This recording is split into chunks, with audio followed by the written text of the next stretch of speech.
کہ بھائی پہلے تو آپ نے اپنے علم سے خود شناخت کرنی ہے, بیسکس کے اوپر کمپرومائز نہیں ہے. تو ہم بچپن سے ہی ہم بھائی جو ہے نا وہ بحث مباحثہ کرتے ہوئے بڑے ہوئے ہیں. تو ظاہر ہے وہ ددھال کی ننہال کے ساتھ ان کی تو آپس میں نہیں ہوتی, تو ہم تو بیچ میں تھے نا, تو ہمیں تو ادھر دونوں طرف سے ملتا تھا کہ, اور بہت ماشاء اللہ اسپرچل فیملی, لکھاریوں کی فیملی تھی, دونوں ٹکر کے لکھاری تھے وہ دونوں, میرے ننہال بھی اور ددھال بھی. سو اٹس ناٹ لائک کہ کوئی سنی سنائی باتیں چل رہی تھیں, تو آرگیومنٹیشن بہت اسٹرانگ تھی.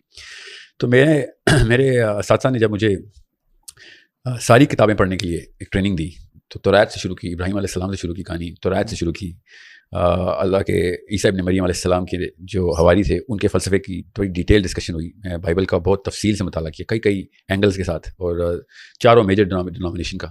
تو جو سینٹرل میسج تمام تر کتب میں ہمیں ملا, آپ حضرت عزیر علیہ السلام کی تفصیل پڑھیں, اس وقت بنی اسرائیل میں کیا چل رہا تھا, حضرت موسیٰ کے فوراً بعد مدین تک کے سفر کے اندر کوہ طور کے نیچے کیا چل رہا تھا, یہ سارے کے سارے سینٹرل جو میسیجنگ ہے نا, وہ اتنا بڑا مسئلہ کرتے ہیں توحید کے اوپر.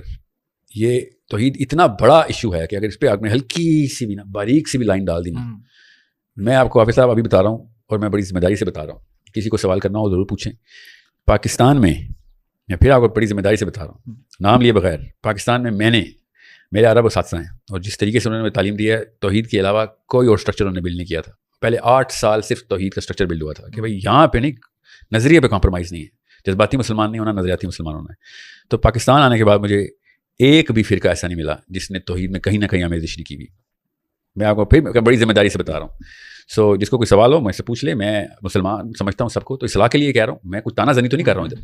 چاہے میں نے کسی فرقے کا نام نہیں لیا, میں نے اس لیے کہا ہے کہ مجھے آج تک ایک فرقہ پاکستان انڈیا کے بنگالی مسلمانوں میں ایک بھی نہیں ملا کہ جب ان کا ایکس رے اور MRI کیا جائے توحید کے کانسیپٹ کا, ان کی نفسیات اور سائیکالوجی میں, تو میں خود آپ کو آرگیومنٹیشن سے بتا سکتا ہوں, اور بہت سمپل سی عام بندے کی زبان میں, کہ کدھر کدھر آپ توحید کے اندر شرک کی آمیزش کر چکے ہیں. اور یہ میسج توریت سے, انجیل سے, زبور سے اور قرآن سے, یہ ایسا سینسیٹیو ٹاپک تھا کہ آپ جو مرضی کر لیں, اس کانسیپٹ سے کھیلنے پہ اللہ تعالیٰ نے قوموں کو برباد کیا.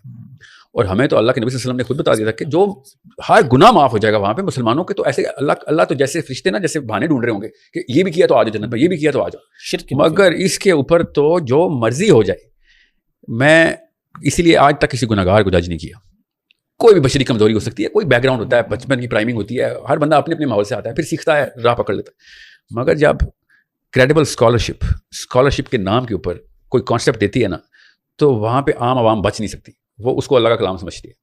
یہ میرے اور آپ کے بس کی بات نہیں ہے, ہم نفسیاتی طور پہ مفلوج ہوتے ہیں. ہم جب کسی کو, پروفیسر کو یا مولوی صاحب کو, کسی بھی کریڈیبلٹی کے ممبر پہ سے کوئی بھی ارشاد کرتا سنتے ہیں, ہم سمجھتے ہیں کہ اللہ کی طرف سے. بالکل ایسا ہی ہوتا ہے. سو اگر ادھر سے کوئی چیز آمیزش میں آ رہی ہے, کوئی فلیور ڈالا جا رہا ہے, تو عام بندہ نہیں بچ سکتا اس سے. اور میں پھر بتا دوں, یہ بہانہ بھی نہ کسی کے پاس ہو کہ ہم آخرت میں یہ کہیں گے یا اللہ یہ تو اس مولوی صاحب کے کہنے پہ میں نے کیا ہے. قرآن خود اپنی آیتوں میں اللہ تعالیٰ نے خود ہمیں ارشاد بتایا, قرآن خود گواہی دے رہا ہے کہ وہاں پہ کوئی مفتی نہیں بچائے گا.